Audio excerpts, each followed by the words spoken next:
What do you guys think about Champions Queue having a 400k prize pool and our region being the only one with something like that? No, Um, China has a prize pool. Oh, I didn't know Yep. that. oh yeah, of Yeah. course, because Dopa kept going across, right, and tried Yeah, to win it all the exactly, time. exactly. Yep. Yep. Yeah, yeah, yeah. China has a What prize do you know? pool. What the prize pool is? I think it's 150k for first. I think. Wow. Yeah. Ours is 60k, I think, but I'm not Okay. 100% sure. That's not super bad. I mean, once it gets because most likely you have to assume an LCS player is gonna get it. I assume, or maybe not. Maybe Chicago Andes or oh no, because the Super No. Server's hosted in Yeah, it's LA. hosted Right, right, LA. right. So it's Hmm. probably gonna be an LCS player, which means it's gonna get slammed by California state tax. So that fucking sucks. That's the Unless first thing Riot that comes to does, mind. It's gonna yeah, get slammed. yes. I didn't even Unless think about Riot that. does what they did with lock-in.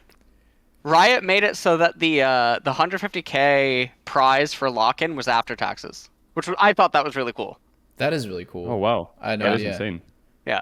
But do you guys think it's funny that the Champions Queue prize pool, which is just a glorified solo queue, is bigger than the LCS prize pool, like for winning LCS finals, spring and summer split? Yeah, well, it's certainly a lot of money, I guess. I don't know if that the debate should start with like, is the prize pool in the solo queue too high, or should the LCS prize pool go up? You know, I don't know where to take that angle, but just in general, I think the Champions queue idea is it's so motivating for players because once you hit Challenger, I think there's no real next step to push you to like uh, look forwards. You just kind of sit in Challenger, grind in Challenger, go up and down the ladder to 1 KLP, a little bit down, a little bit up. Hmm. You can try for rank 1, but most pro players don't really care about being rank 1. They just care about scrims and then just kind of Right. practicing things in solo queue. Whereas now it's kind of like, I feel like the first thing that comes to mind is when you queue up in Champions queue, everyone's going to go on Discord. I'm sure of it. All 5 players will want to go into voice comms, and the games will be a lot more competitive. They will be sort of like solo queue-ish scrims, which you can queue up for voluntarily in your free time, which is amazing practice compared to playing against like. As much as I think one tricks do push players to new metas, not playing against one tricks does help to practice more competitive matchups, I presume. Like if you're playing against Timo Top, for example, you're not going to be able to learn so much about like how to play into Jace and Camille and these kind of blind pick tops. But it does take away the aspect of like one tricks bringing more innovation to the league. But still, the competitiveness trade-off is probably worth it. Yeah, I agree. I think one tricks typically actually terrorize solo queue pretty hard because you just coin flip whether or not they're gonna get their one trick or they're the one roll. And if they don't, then you almost have like wasted your time. It's like incentivized for you to just dodge for them. So I hate that.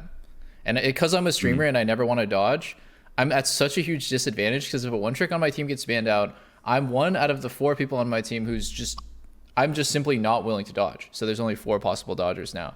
It's like, it's so fucking bad. Like I hate it. I'm sure that's normal in like European solo queue and Korean solo queue as well. But like one tricks in NA especially, I feel like take up such a huge percentage of challenger spots. It feels really bad. Well, also, I think the fact that it's so kind of, it's almost like an invite-only club kind of. I mean, you have like the academies and the LCS and all that stuff for players, but it's very hard for toxicity to filter into it because it's such a tight space where if anyone is Right. actually out of place, they're gonna get called out by everyone. Yep. So you're kind of like, you kind of have to just shut up and play well and communicate and try your best. And rather than be like ego Andy or come in like, oh, you guys suck, stop griefing me, you're never gonna have any toxicity on that server as well. So it's only gonna be really productive, which I think is also really important. That's true. That's true. Agree I'm with gonna that. have a good Yeah. time. Are you interested in playing LS? If you could, would you play? So I don't know if they're gonna give it to me or if I have to play NA solo queue first because my rank on like I don't know what the cutoff is. And I don't know if my rank on Korea qualified, but I don't even know what I got up to this season on Korea because I almost didn't play the whole year.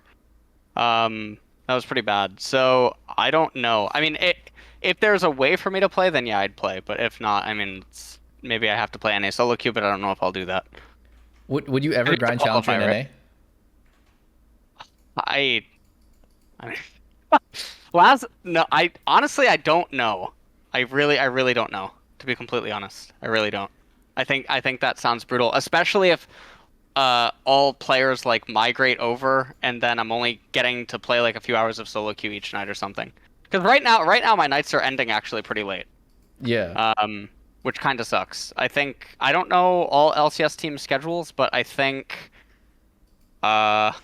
we probably might be ending the latest. We're ending on average like at 11 or 12 a.m. or 11 p.m. or 12 a.m. Yeah, yeah. That's What is it? You have crazy. 3 blocks, like an hour break in between each block? We have 2 blocks, but our blocks are longer when we have internals because sometimes we play up to 6 games per block, and then we obviously have conversations and stuff. But maybe it's just like this past week. I think we pushed maybe harder because we were so behind, like on time and days, and the team just started playing together. So maybe that was it. If it's if it's lighter in the future, then I'll probably be able to play more. I mean, I'm planning to stream this week. I haven't streamed in a while.